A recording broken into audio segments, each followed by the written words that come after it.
Hello students, as you all know that we are covering the head income from salary. हम income from salary को cover कर रहे हैं पिछले कुछ वीडियोस से। तो आपको ये पता होना चाहिए कि सबसे पहले हम लोग निकालते हैं ग्रॉस सैलरी एंड उसमें से डिडक्शंस देने के बाद जो हमारे पास बचता है वो होता है टैक्सेबल सैलरी। ठीक है, तो अब जो ग्रॉस सैलरी है इसमें बहुत सारे कंपोनेंट्स हैं जिनको हमने पिछले वीडियोस में डिस्कस किया था, जैसे कि हमने सैलरी के बारे में, एडवांस सैलरी के बारे में, अलाउंसेस के बारे में, कमीशंस के बारे में, परक्विजिट्स के बारे में, ये सारे बहुत सारे कंपोनेंट्स के बारे में हमने डिस्कस किया था। ठीक है, तो ग्रॉस सैलरी में जो हमने डिस्कस किया है उसके अलावा एक और कंपोनेंट ऐड होता है, वो होता है profit in lieu of salary. ठीक है, याद रखना है ग्रॉस सैलरी में salary, wages, DNS allowance, bonus, fees, commission, allowances, perquisites, ये सब कुछ हमने ऑलरेडी पिछले वीडियोस में कवर कर लिया है। तो ग्रॉस सैलरी निकालने के लिए ये सभी कंपोनेंट्स को हमें ऐड करना होगा। तो ये इनमें से एक कंपोनेंट ऐसा है जो हमने अभी तक डिस्कस नहीं किया है, वो आज के इस वीडियो में हम डिस्कस करेंगे, वो है profit in lieu of salary. ठीक है, तो वो भी एक कंपोनेंट है, उसे भी ऐड करना है ग्रॉस सैलरी को कंप्यूट करने के लिए। एंड ग्रॉस सैलरी के बाद निकलेगा टैक्सेबल सैलरी कि किस अमाउंट पे टैक्स लगेगा। ठीक है, क्योंकि हम पहले भी बता चुके हैं आप लोगों को कि हमें टैक्स कितना लगेगा ये नहीं कैलकुलेट करना होता है, हमें ये कैलकुलेट करना होता है कि टैक्स किस वैल्यू पे लगेगा, टैक्सेबल सैलरी कितनी होगी। तो सबसे पहले स्टेप क्या होता है, क्या निकालना होता है, ग्रॉस सैलरी। तो ग्रॉस सैलरी के कंपोनेंट्स को तो हमने बहुत सारे कंपोनेंट्स को ऑलरेडी डिस्कस किया है, तो आज के इस वीडियो में we will be discussing profit in lieu of salary. So let us go through the introduction. ठीक है, remember gross salary of a salaried person is calculated before calculating the taxable salary, क्योंकि deductions देने के बाद जो बचता है residual वो होता है taxable salary. So what is added in gross salary? तो in gross salary basic salary, allowances, perquisites, तो आप ध्यान देंगे कि ये जो basic salary है, allowances है, उसमें से कौन सा exempted है, कितना taxable है, ये सब कुछ हमने पिछले वीडियोस में कवर कर लिया था। परक्विजिट्स में भी हमने कवर किया है डिटेल्स में, कौन से टैक्स फ्री है, कौन से एग्जेम्प्टेड है, इन द सेंस कि किसमें क्या पार्ट टैक्सेबल है, कितना टैक्सेबल है, किस फैसिलिटी को कैसे वैल्यू करते, ये सब हमने पिछले वीडियोस में ऑलरेडी डिस्कस किया था। तो आज के इस वीडियो में हम डिस्कस करेंगे ये एक जो कंपोनेंट हमारा रह गया था वो है profit in lieu of salary. तो याद रखना है कि बाकी कंपोनेंट्स के से अलग है ये। Profit in lieu of salary जो है it is not received regularly. ठीक है, they are provided to the employee in lieu of salary. इसका मतलब है कि सैलरी से हटके जो एम्प्लॉयर अपने एम्प्लॉय को प्रोवाइड कर रहा है। हम देखेंगे अगले स्लाइड में कि profit in lieu of salary में कौन कौन से अमाउंट्स हैं जिससे हम profit in lieu of salary consider करेंगे। तो आज का ये जो पहला स्लाइड है उसमें हमने डिस्कस किया है कि सबसे पहले अगर इनकम फ्रॉम सैलरी के कंप्यूटेशन की हम बात करें तो सबसे पहले हम क्या निकालते हैं, ग्रॉस सैलरी, एंड उसके बाद निकालते हैं टैक्सेबल सैलरी। और आज का हमारा टारगेट है profit in lieu of salary. Okay, so let's get started. Profits in lieu of salary, as the name suggests, ये उन पेमेंट्स की बात हो रही है या एम्प्लॉय के पॉइंट ऑफ व्यू से उन रिसिट्स की बात हो रही है जो एम्प्लॉय रिसीव करता है in lieu of his salary, मतलब in addition to the salary and wages जो एम्प्लॉय रिसीव कर रहा है वो है profits in lieu of salary. तो इसका इंक्लूसिव डेफिनेशन प्रोवाइडेड है सेक्शन 17 सबसेक्शन 3 में।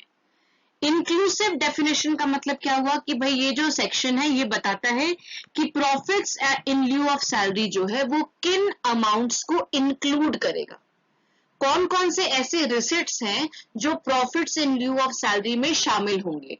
तो वो आपका डिस्क्राइब्ड है in section 17 subsection 3। So as you can see profits in lieu of salary को मैंने 5 अलग अलग पॉइंट्स में यहाँ पे आपके स्लाइड में आपको दिख रहा होगा कि देर आर 5 डिफरेंट पॉइंट्स जिसमें हम लोग profits in lieu of salary को कवर किए हैं एंड कुछ जो इम्पोर्टेंट कीवर्ड्स है इट्स हाईलाइटेड एंड अंडरलाइन ताकि आपको देखकर एक बार में ध्यान रहे कि भाई ये पेमेंट्स अगर एम्प्लॉय रिसीव कर रहा है तो this is taxable as profits in lieu of salary. तो सबसे पहले शुरू करते हैं कि पहला इसका एग्जाम्पल क्या है, पहला कंपोनेंट क्या है, compensation. Compensation on account of termination of employment. अगर एम्प्लॉय को टर्मिनेट किया जाता है या उसके एम्प्लॉयमेंट को टर्मिनेट किया जाता है, चाहे वो प्री मैच्योर टर्मिनेशन हो या रिटायरमेंट पे हो, तो उसमें एम्प्लॉयर अपने एम्प्लॉय को कुछ कॉम्पेंसेशन देता है, ठीक है। तो that is compensation on account of termination of employment, ठीक है। एम्प्लॉयमेंट अगर टर्मिनेट हो रहा है, खत्म हो रहा है, उस केस में एम्प्लॉयर द्वारा एम्प्लॉय को दिया गया जो कॉम्पेंसेशन है वो है profits in lieu of salary.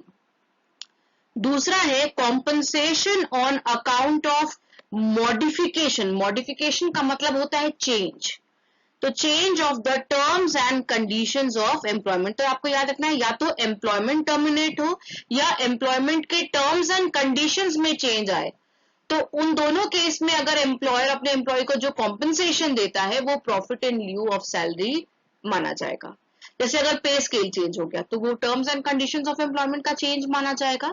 तो उस चीज की भरपाई के लिए या उस चीज के लिए अगर एम्प्लॉयर अपने एम्प्लॉय को कॉम्पेंसेशन देता है तो वो profit in lieu of salary है। फिर है payment from an unrecognised provident fund. सबसे पहले ध्यान रखेंगे प्रोविडेंट फंड के बहुत सारे टाइप्स है, रिकॉग्नाइज्ड है, अनरिकॉग्नाइज्ड है, जो हम डिस्कस करेंगे सब्सिक्वेंट वीडियो में। लेकिन अभी आप क्योंकि ये वर्ड आ गया है तो मैं आपको बता दूं कि अनरिकॉग्नाइज्ड प्रोविडेंट फंड वो प्रोविडेंट फंड होता है जो कि अप्रूव्ड नहीं है by the commissioner of income tax, ठीक है।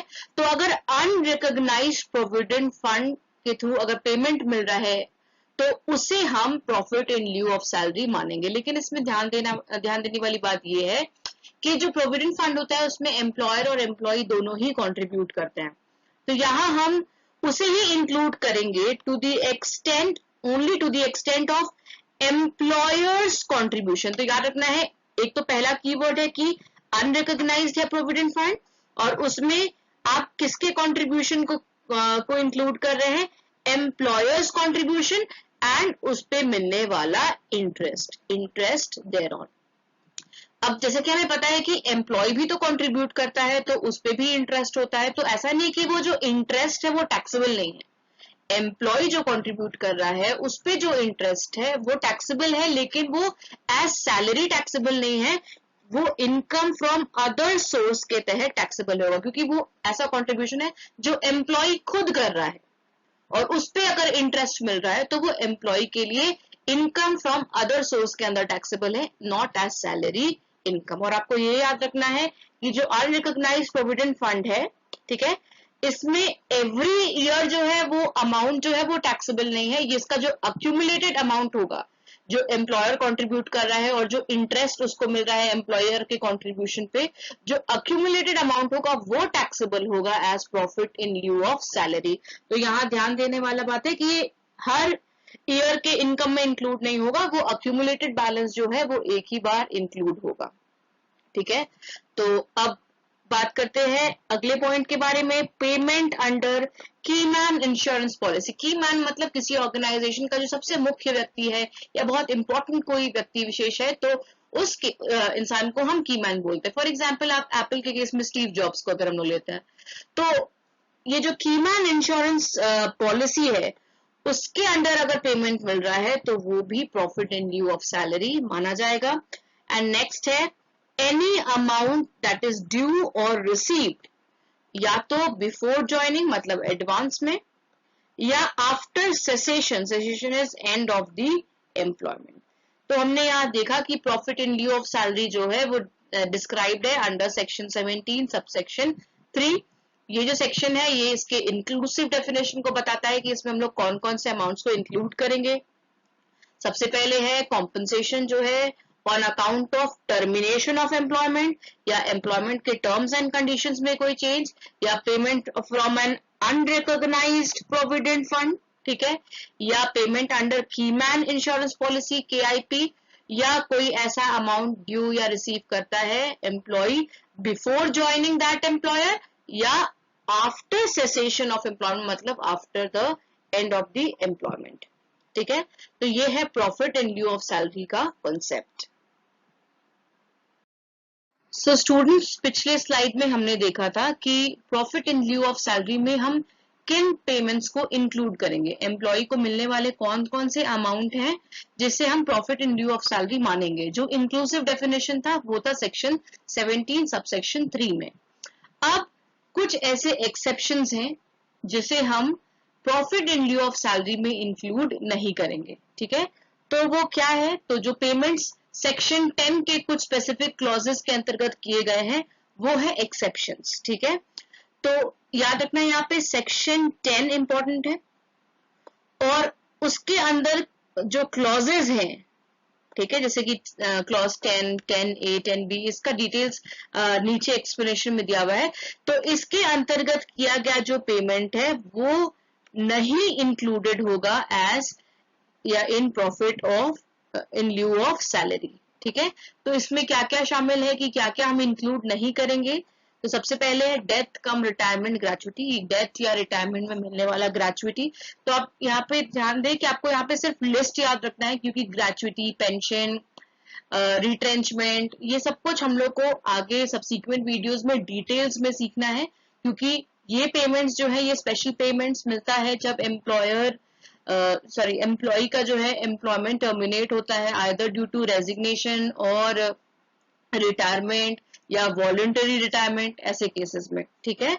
तो अब है सेकंड जिसे इंक्लूड नहीं करना है वो है कम्यूटेड वैल्यू ऑफ पेंशन, फिर कॉम्पनसेशन जो कि मिल रहा है कब, रिट्रेंचमेंट ऑफ द एम्प्लॉय के केस में या वॉलंटरी रिटायरमेंट के केस में, या payment from statutory provident fund या payment from recognised provident fund, क्योंकि हमने पढ़ा था पिछले स्लाइड में कि अनरिकॉग्नाइज्ड प्रोविडेंट फंड के अंतर्गत किए गए पेमेंट को हम profit in lieu of salary मानेंगे। तो यहाँ एक्सेप्शन में आ गया है रिकॉग्नाइज्ड प्रोविडेंट फंड, फिर है payment from approved superannuation fund, and last is house rent allowance. तो ये जो लिस्ट है ये बेसिकली एक्सेप्शंस है कि इन्हें हम profit in lieu of salary में इंक्लूड नहीं करेंगे। और जो पिछला स्लाइड था दैट हैड डिटेल्ड एक्सप्लेनेशन की profit in lieu of salary में हम किन अमाउंट्स को इंक्लूड करेंगे, ठीक है।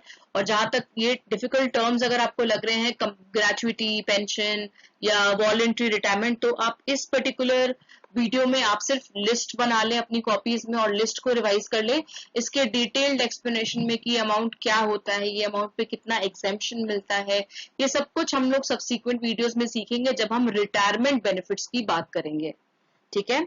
तो as of now you will just make a list कि कौन कौन सा profit in lieu of salary में हम इंक्लूड नहीं कर रहे हैं, ठीक है।